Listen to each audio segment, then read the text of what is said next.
Hi, Vio. It's Valentine's Day, 2016.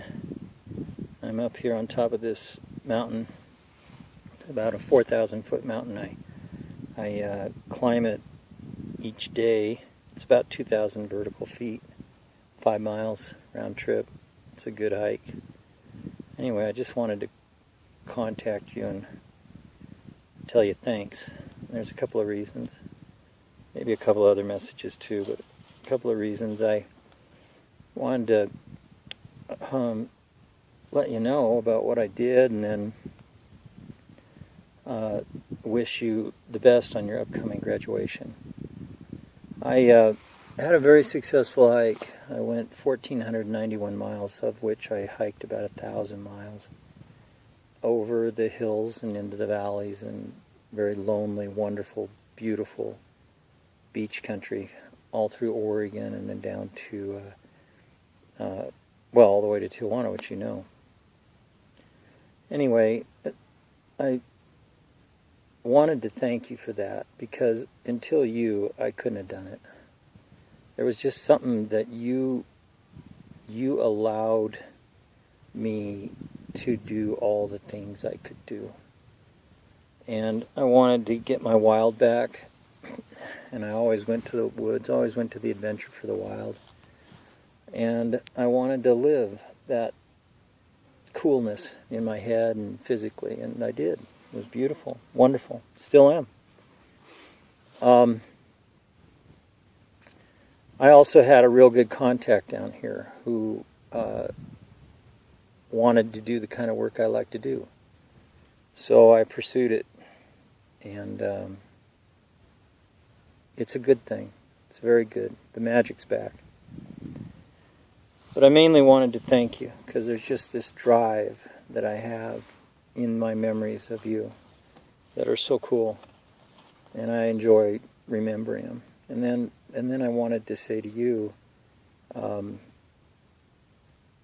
I wanted to say a couple of things. One was that, just so you know, I couldn't bear the thought of you getting out on the street without your skill. In this case, it was your nursing. And I gave everything I had. I mean, everything. And someday you'll know that. I don't know how, but someday you'll know. But in the meantime, I want you to live every bit of that and take it wherever it can go. Whether it's with relationships, or whether it's your dreams of your own show, whatever works, I wish it for you. The thought of you being out on those streets when you had tried to get work with that dental outfit, just buried it, just brought it home. And I'm very unhappy that I couldn't earn the kind of money in Mexico. But I did what I could, and I did because I loved you big time. Totally. And I want you to know that. Every day you take up about half of my day thinking about you. And it's good thoughts. I know, I've heard the words. I know that you've said some stuff, but I just got to tell you that it doesn't bother me. What would have bothered me is if you hadn't have finished your nursing career, your nursing school, and getting into relationships that can help you. That's a good thing. So, for myself, the one thing that I did have to do is, you were contacting me over those months, and I can understand that. But I really felt you were contacting me because, not because it was out of love or a desire to see me again, but you were concerned about what I might say or what I might do, and there was no way to convince you that nothing bad was going to come out of me. And so I picked the best choice I could, which was Griselda. and I had a few conversations with her, and when I left her, I told her, don't ever call me again. Don't contact me for any reason, anytime. Because I don't have anything to say to her. Whatever she says to you is what she says, but I knew that you would quit contacting me. And that was necessary. It's still necessary. You've got to move on with your life and be everything that you can be. And every step you walk, you know, I love you. I always will. This watch, this ring is not coming off. It represents every event that worked up to being able to meet you and spend time with you. And that was the most important thing. Being able to spend that time, which I did. And I'll always remember, you know, I'll always remember at night when I'd wake up, and often I'd just look at you when you're sleeping. I'd try to take a picture in my mind of your face, and sometimes on the warm nights it was your whole body. But what stayed with me most was when we first got together, we'd make love and you'd roll off to your side and you'd stare at the wall. And over time, over the years, at night you'd move over to me and you'd just stay as close as you could. And when I'd move a little bit, or I'd go to the bathroom, come back, you'd snuggle up right to me.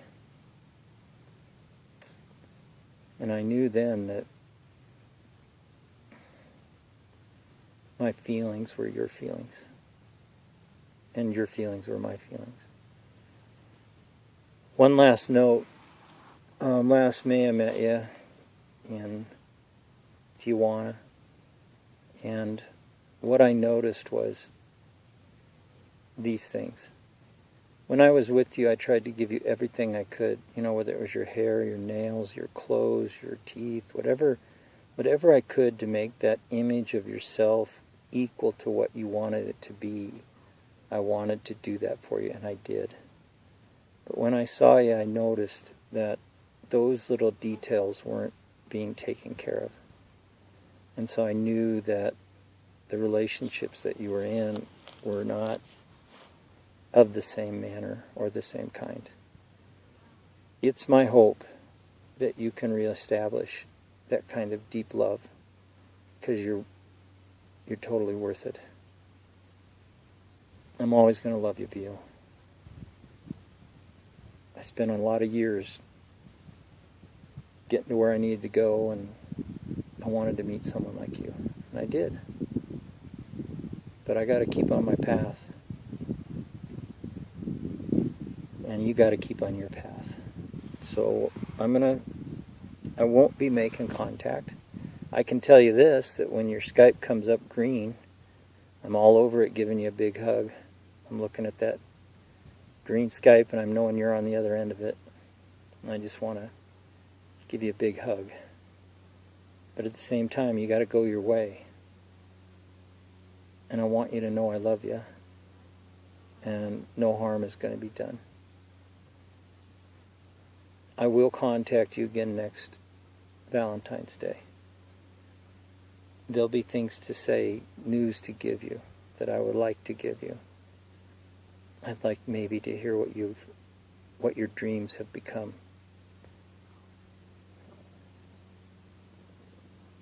Well, thanks for these moments. Got nothing but love for you, Beal. You have a good day. Bye.